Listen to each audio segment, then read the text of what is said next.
नमस्कार साथियों, स्वागत है आप सभी का। मैं अभिषेक। आप हैं मेरे साथ में 24 मई 2025 के करंट अफेयर के बारे में जानकारी लेने के लिए।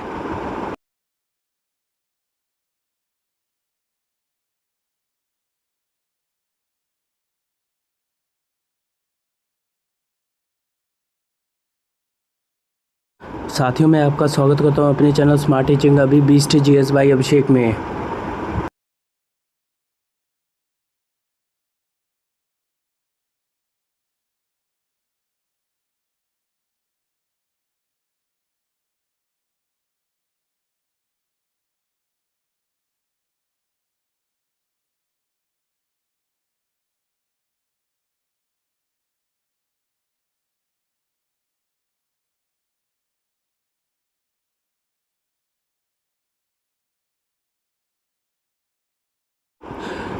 दिन शनिवार, तारीख 24/5/2025। हमारा मिशन आपका सिलेक्शन। इसी थॉट के साथ शुरू करते हैं 24 मई 2025 का करंट अफेयर।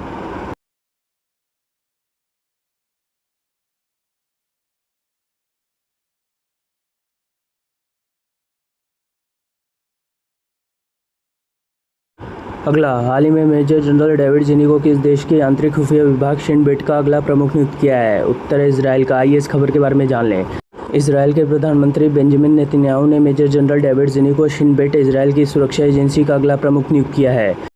वह रॉनेन बार की जगह लेंगे। यह नियुक्ति 7 अक्टूबर 2023 को हमास के हमलों को रोकने की एजेंसी की विफलताओं के बाद हुई है। डेविड जिनी इजरायली सेना में कई वरिष्ठ पदों पर रह चुके हैं। यह नियुक्ति महत्वपूर्ण है क्योंकि शिनबेट इजराइल की घरेलू खुफिया एजेंसी है और राष्ट्रीय सुरक्षा के लिए महत्वपूर्ण भूमिका निभाती है। 7 अक्टूबर 2023 के हमलों के बाद शिनबेट की भूमिका और दक्षता पर सवाल उठाए गए थे। अगला, हाल ही में यूनाइटेड किंगडम ने चागोस द्वीप समूह किस देश को सौंपा है? उत्तर है मॉरिशस को। आइए इस खबर के बारे में जान लें। यूनाइटेड किंगडम ने चागोस द्वीप समूह मॉरिशस को सौंप दिया है। 22 मई 2025 को यूके ने चागोस द्वीप समूह की संप्रभुता मॉरिशस को सौंपने के लिए एक समझौते पर हस्ताक्षर किए हैं। यह समझौता 50 साल से अधिक समय से चले आ रहे विवाद का हल करता है।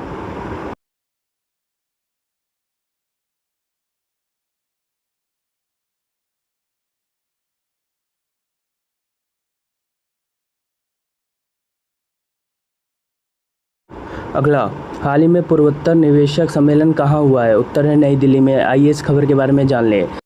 निरंतर प्रयासों के क्रम में पूर्वोत्तर क्षेत्र विकास मंत्रालय 6 मार्च 2024 को विज्ञान भवन नई दिल्ली में उद्योग भागीदार फिक्की के साथ पूर्वोत्तर निवेशक शिखर सम्मेलन के समझौते ज्ञापन पर हस्ताक्षर समारोह का आयोजन कर रहा है। इस कार्यक्रम में माननीय पूर्वोत्तर क्षेत्र विकास मंत्री भी मौजूद रहेंगे।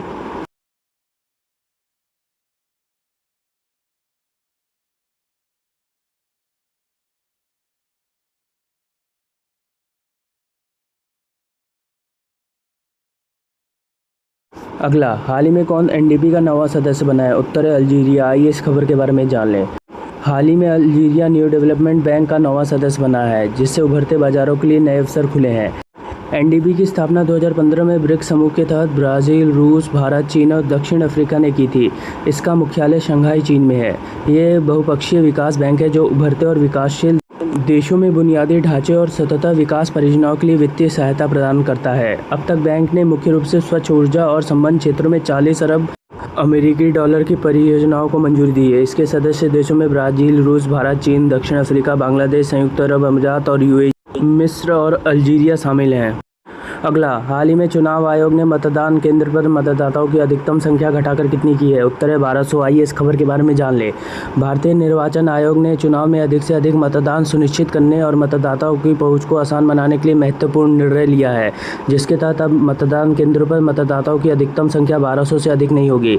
इतना ही नहीं, आयोग ने यह भी निर्णय लिया है कि मतदाता को मतदान केंद्र तक पहुंचने के लिए 2 किलोमीटर से अधिक की दूरी तय न करना पड़े। मुख्य निर्वाचन आयुक्त ज्ञानेश कुमार के 100 दिनों के कार्यकाल में चुनाव सुधार को लेकर उठाए गए कदमों की जानकारी देते हुए आयोग ने यह जानकारी दी।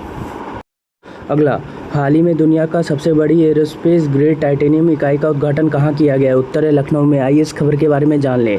लखनऊ में दुनिया की सबसे बड़ी एरोस्पेस ग्रेड टाइटेनियम इकाई का उद्घाटन मंगलवार मई 13, 2025 बाई भारतीय रक्षा समाचार। लखनऊ में विश्व के सबसे बड़े एरोस्पेस ग्रेड टाइटेनियम और सुपर एलॉय सामग्री संयंत्र का उद्घाटन के साथ भारत ने रक्षा विनिर्माण में आत्मनिर्भरता की ओर अपनी खोज में एक महत्वपूर्ण मील का पत्थर स्थापित किया है।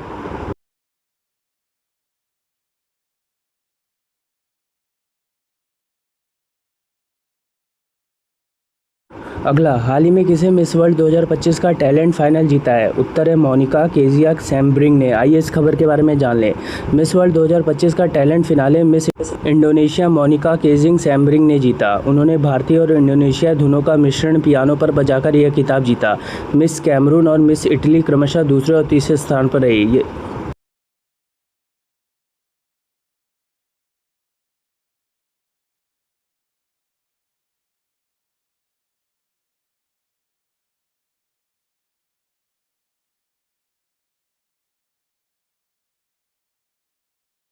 अगला, हाल ही में अमेरिकी राष्ट्रपति डोनाल्ड ट्रंप ने एप्पल पर कितने प्रतिशत टैरिफ लगाने का ऐलान किया? उत्तर है 25%। आइए इस खबर के बारे में जान लें।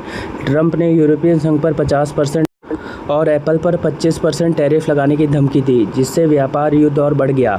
अमेरिकी राष्ट्रपति डोनाल्ड ट्रंप ने भी धमकी दी कि अगर आईफोन अमेरिका में नहीं बनाए गए तो एप्पल उत्पादों पर 25% टैरिफ लगाया जाएगा।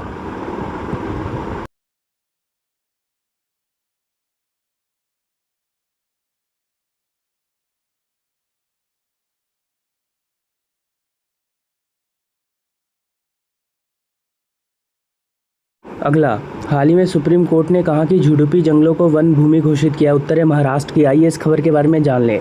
झुडुपी जंगल भूमि महाराष्ट्र के विदर्भ क्षेत्र में पाई जाने वाली विशिष्ट झाड़ीदार भूमि है। 1980 के वन संरक्षण अधिनियम के तहत बिना मंजूरी वन भूमि का उपयोग गैरकानूनी है। 1996 में गोडावरमन मामला वन संरक्षण कानून के दायरे में अधिक भूमि को लाने वाला ऐतिहासिक निर्णय था।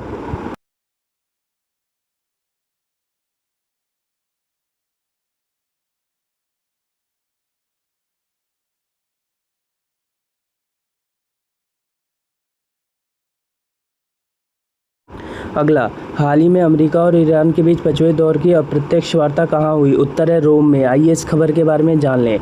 अमेरिका और ईरान के बीच 5वें दौर की अप्रत्यक्ष वार्ता, जो कि परमाणु मुद्दे पर केंद्रित थी, इटली और रोम शहर में हुई थी।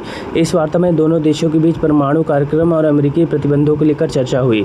यह वार्ता ओमान की मध्यस्थता में रोम में ओमान के दूतावास में आयोजित की गई थी। इसका उद्देश्य ईरान के परमाणु कार्यक्रम को सीमित करने के बदले में अमेरिका प्रतिबंधों को के लिए एक समझौते पर पहुंचना था। 5वें दौर की वार्ता में ईरान ने अपने सैद्धांतिक स्थिति को स्पष्ट रूप से दोहराया और शांतिपूर्ण और पेशेवर माहौल बातचीत हुई।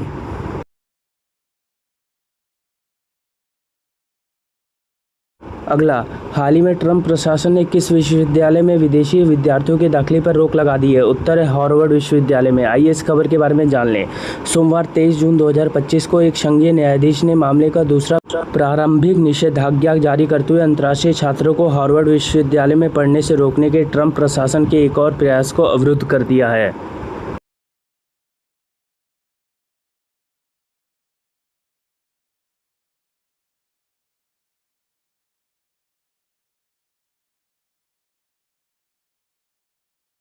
अगला, हाल ही में किस राज्य सरकार ने खरीफ सीजन के पहले महाविस्तार ऐप लॉन्च किया है? उत्तर है महाराष्ट्र सरकार ने। आइए इस खबर के बारे में जान लें। 21 मई 2025 को महाराष्ट्र के मुख्यमंत्री देवेंद्र फडणवीस ने किसानों की कृषि से जुड़ी जानकारी आसानी से उपलब्ध कराने के लिए महाविस्तार ऐप और डिजिटल शेती शाला की शुरुआत की। ये प्लेटफॉर्म किसानों को बुआई से कटाई तक मार्गदर्शन देगा। इसमें वीडियो, रियल टाइम मूल्य जानकारी और AI चैटबॉट जैसी सुविधाएं शामिल है। यह लॉन्च मुंबई के यशवंतराव चव्हाण केंद्र में खरीफ सीजन की समीक्षा बैठक के दौरान किया गया है।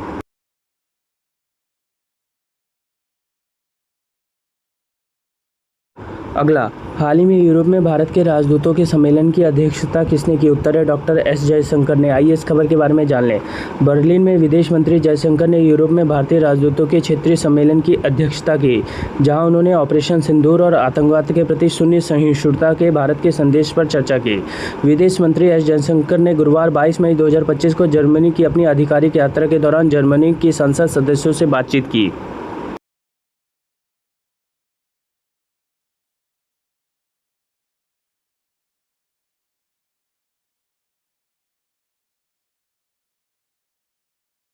साथियों, अगर मेरा कंटेंट पसंद आए तो लाइक, शेयर और सब्सक्राइब कर दीजिएगा। धन्यवाद। आपका दिन मंगलमय हो।